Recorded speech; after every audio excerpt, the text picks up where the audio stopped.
कार्तिक के महीने में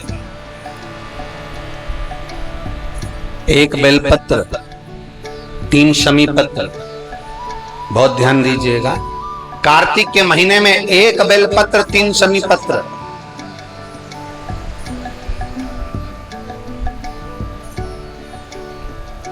कार्तिक के महीने की दोनों अष्टमी में से किसी भी अष्टमी पर,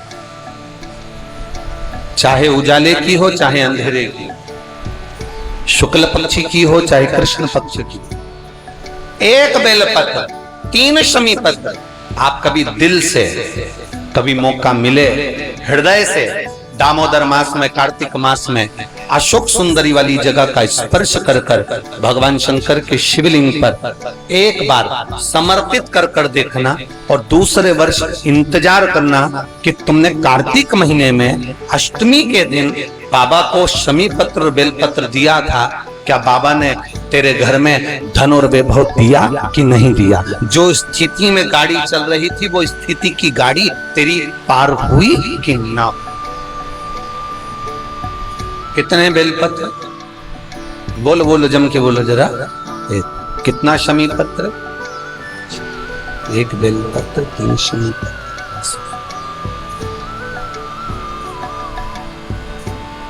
कभी स्मरण में लाइएगा।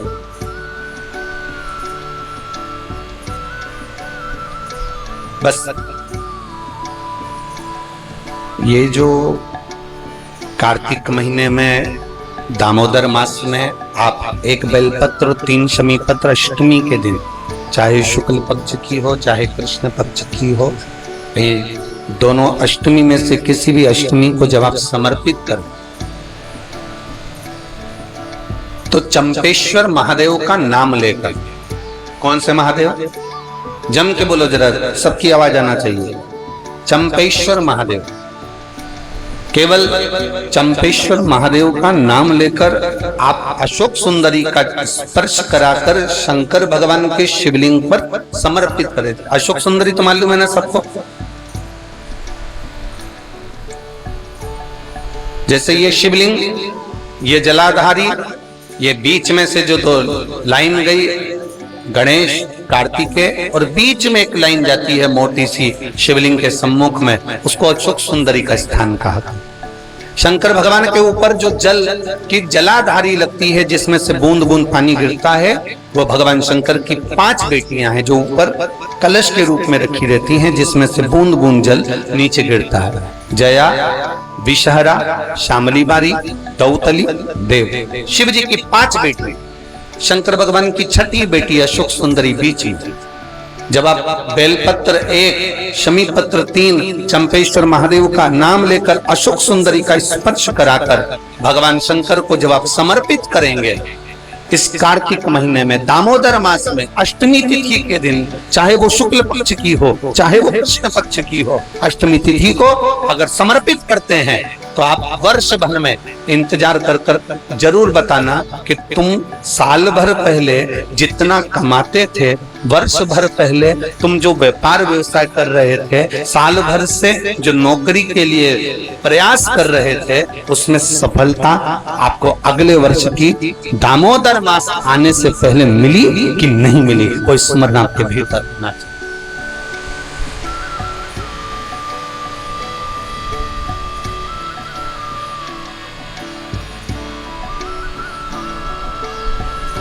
जितने लोग ब्रज की धरा पर भगवान कृष्ण का भजन करने आते हैं, हम उनसे कहेंगे जिंदगी में एक बार देवी भागवत, शिव पुराण, स्कंद पुराण, कुर्म पुराण, नर्मदा पुराण, लिंग पुराण पढ़कर देखना कि ब्रज की रज में आप आए हो। अगर ब्रज की रज में आकर आप केवल बिहारी जी का दर्शन कर कर, ठाकुर जी का दर्शन कर कर चले गए,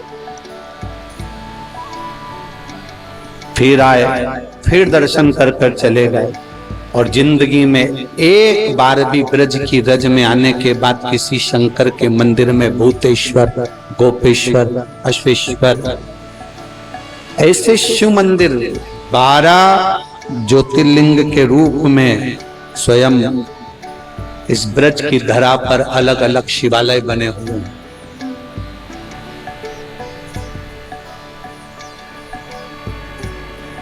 कभी जिंदगी में आओ, ब्रज की रज में आने के बाद खाली मत जाना। एक लोटा जल, ब्रज की रज में जो महादेव विराजमान है, कहीं शंकर का मंदिर हो पूरी ब्रज की रज में, कहीं शिवालय हो ब्रज की रज में, एक लोटा जल भरकर शंकर जी को चढ़ाकर और मेरे बिहारी जी को प्रणाम कर कर जाना। ये झोली खाली नहीं, भर कर लेकर आ।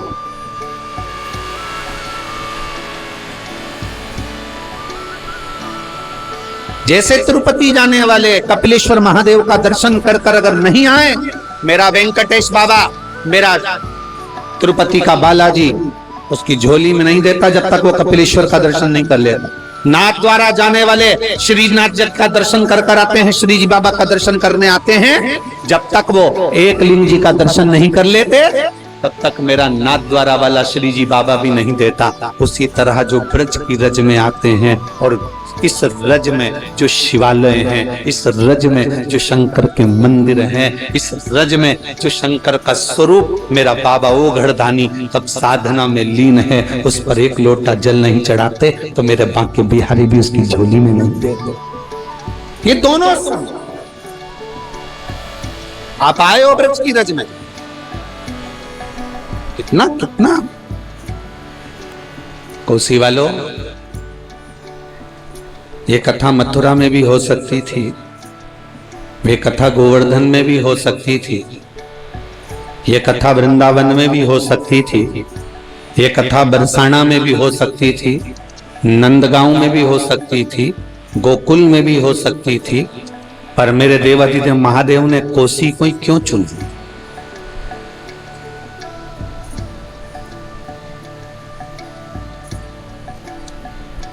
क्यों? ये इस कोसी को चुनने का कारण क्या था मेरे बाबा को? बहुत अपने मन में भी ये मंथन करिएगा कि कहाँ गुरुजी आप थोड़ा सा और आगे बढ़ जाते ना तो मथुरा में कथा हो जाती, तो स्टेशन से उतरे सीधे मथुरा में बैठ गए कथा सुन। अब हम मथुरा उतरे और मथुरा उतरने के बाद फिर कोसी आए, आपने ये कथा कोसी में दी, आखिर कारण क्या?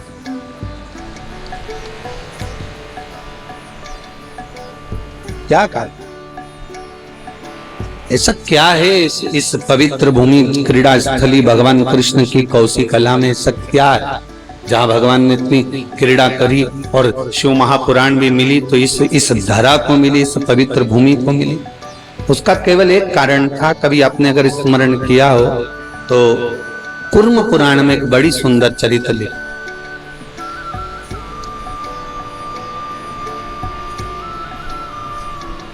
बड़ा सुंदर चरित्र। एक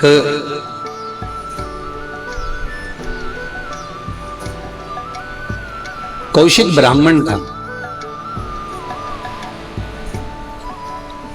अगर आपसे भी पूछे ना कोई अग्रवाल जी की ये कथा कोसी में कैसे मिली, तो कोसी की आप स्मरण में जरूर था ना कि मेरा शिव साधारण जगह पर कहीं पहुंचा है तो उसका कुछ ना कुछ कारण है।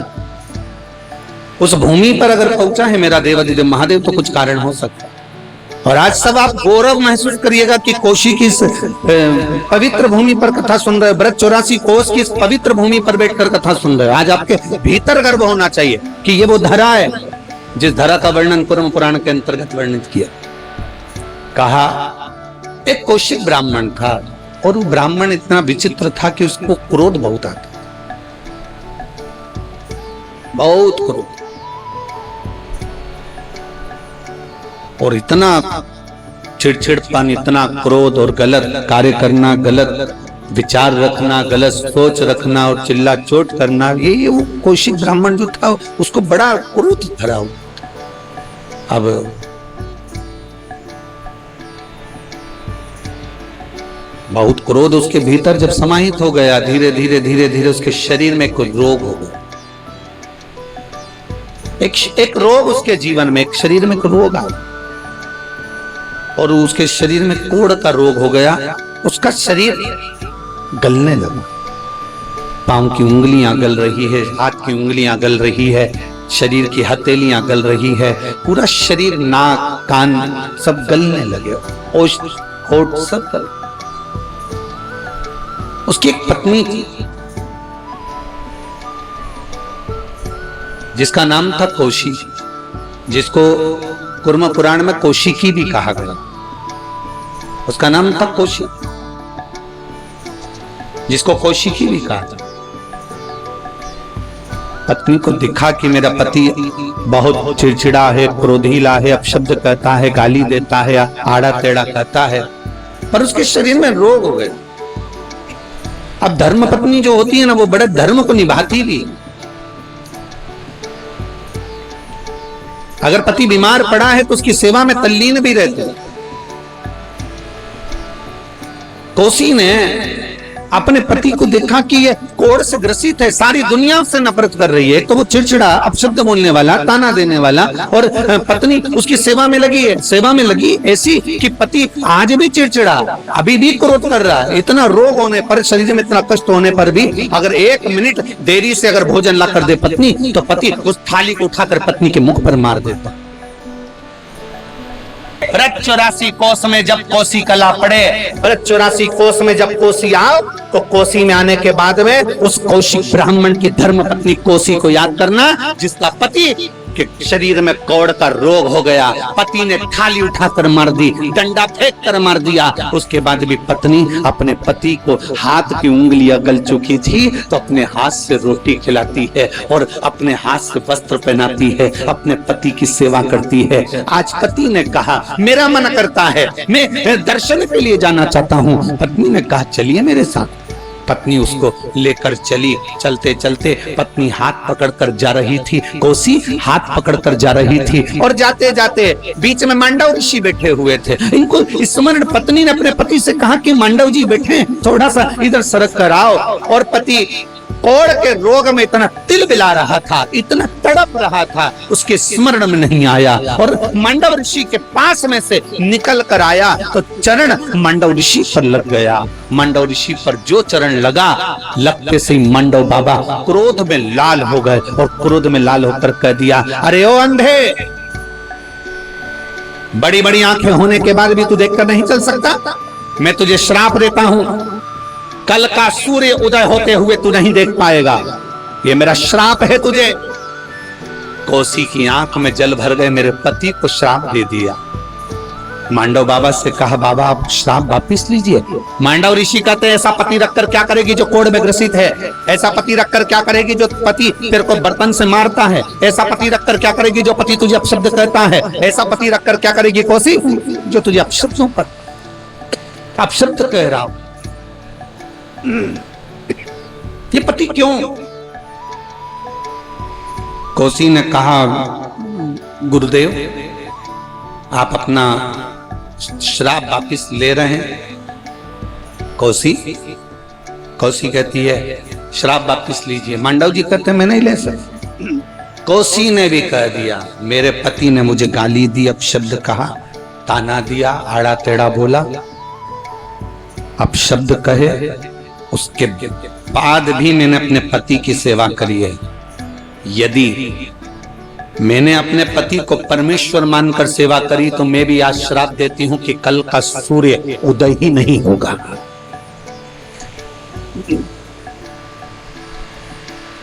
सूर्य उदय पर मेरा पति मरना है ना, तो सूर्य उदय ही नहीं होने दूं। मांडव ऋषि हंसने लगे। मांडव ऋषि के चेहरे पर मुस्कुराहट आ गई, हंसे, और हंसते हुए मांडव बाबा ने कहा गजब गजब, जिसका पति अपशब्द कहता हो, ताना देता हो, गाली देता हो, बर्तन फेंक कर मारता हो, जूता फेंक कर मारता हो, तो पत्नी के मन में कभी तो जिंदगी में गलत भाव आया होगा अपने पति के प्रति, तो तेरे कहने से कुछ नहीं होने वाला। ठीक है। कोसी ने अपने पति को, ब्राह्मण को लेकर चल दी, एक वृक्ष के नीचे बैठ गई। दूसरा दिन सूर्य उदय ही नहीं हुआ, तीसरा दिन सूर्य उदय ही नहीं हुआ, चौथा दिन सूर्य उदय ही नहीं हुआ। देव तक हाहाकार मच गई, देवलोक में सूर्य क्यों नहीं उतरा? सारे देवता सूर्य भगवान के पास पहुंच गए। नारायण नारायण सूर्य नारायण। सूर्य नारायण ने पूछा क्या है, तुम प्रकट क्यों नहीं हो रहे, उदय क्यों नहीं हो रहे? भगवान के कहां से उदय? वो कोसी है ना, उसने अपने पति के चक्कर में मुझे श्राप दे दिया कि अगर तू उगा तो सोच लेना वहीं आऊंगी ऊपर। श्राप दिया, नहीं उग सकता। सारे देवता एकत्रित होकर भगवान विष्णु के पास में गए। नारायण कुछ करिए। वो कोसी के कहने से उसका पति के चक्कर में उसके पति को मांडव ऋषि ने श्राप दे दिया, सूर्य उदय होगा और तेरा पति मरेगा। और कोसी ने श्राप दे दिया कि सूर्य उदय नहीं होगा, मेरा श्राप है, नहीं हो सकता। मेरा भी संकल्प है, मैंने अपने पति की सेवा करी है, सूर्य नहीं। क्या करा जाए? भगवान नारायण ने कहा आप करें क्या, ये बताओ। सारे के सारे देवता एकत्रित होकर नारायण के पास गए। नारायण ब्रह्मा जी के पास गए, ब्रह्मा भगवान शंकर के पास गए, कुछ करिए। शिव जी ने कहा एक काम करो, सतियों में भी सती अनसुईया जी के पास जाइए। अनसुईया जी अगर इस कोसी को समझा देंगे तो फिर ये कोसी सूर्य देव से कहेगी तो सूर्य उदय हो सकते हैं। आप जाओ अनसुईया जी के पास, मां अनसुईया के पास में, जहां सतियां निवास करती हैं। जहां सात्विकवान नारी निवास करती।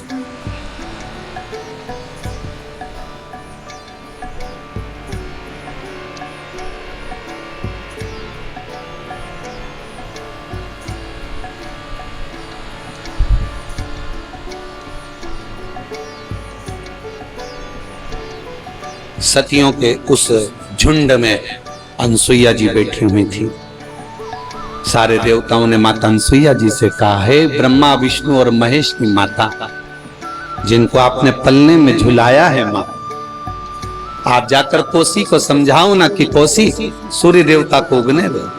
अनसुईया जी कोसी के पास पहुंचती हैं। अनसुईया जी ने कोसी से कहा, कोसी तो पतिव्रता धर्म का पालन करने वाली पवित्र नारी है, तो मेरे लोक में सात्वित्व लोक में निवास करेगी, अनसुईया के इस धाम में आएगी, पर तू सूर्य को क्यों नहीं कहती कि तू प्रकट हो जा, उसको उदय होने देना। कोसी कहती है अगर वो उग गया तो मेरा पति चला जाएगा, इसलिए सूर्य को उदय नहीं होने दूंगा, मैं उगने नहीं दूंगी। अनसुईया जी ने कहा मांडव बाबा का श्राप है, श्राप निष्फल नहीं हो सकता। तो तुरंत कोसी ने कह दिया, जब मांडव ऋषि अपने श्राप को वापस नहीं ले सकते तो मैं भी अपने श्राप को वापस नहीं ले सकती। समझाया, अनसुईया जी ने खूब समझाया, मानती नहीं है कोसी, नहीं मानती। अनसुईया जी वापस गई। भगवान नारायण ने पूछा, माँ पूछ के आई हो? माँ कहने लगी, हाँ मैंने पूछा, पर कोसी मानने को तैयार नहीं है। सारे देवताओं ने मिलकर तभी माता अनसुईया जी से कहा, आप मांडव ऋषि के पास जाकर कहिए, मांडव बाबा के पास में जाकर निवेदन करा, मांडव बाबा आप अपने श्राप को वापस लीजिए। मांडव ऋषि ने श्राप को वापस लिया, पर श्राप वापस लेने के बाद भी कोसी ने सूर्य देवता से ये नहीं कहा कि तू उदय हो जा। फिर देवता एकत्रित हो गए, फिर वापिस पहुंचे कोसी के पास में जाकर फिर निवेदन करा, माँ अब तो श्राप वापिस ले लिया, अब आपका पति मरेगा नहीं, अब वो सूर्य उदय होने पर प्राण नहीं छोड़ेगा, अब तो कुछ करिए। तब कोसी ने कहा, पहले मुझे वचन देना पड़ेगा, मेरे पति के लिए भी और मेरे लिए भी वचन देना पड़ेगा। मांगो क्या?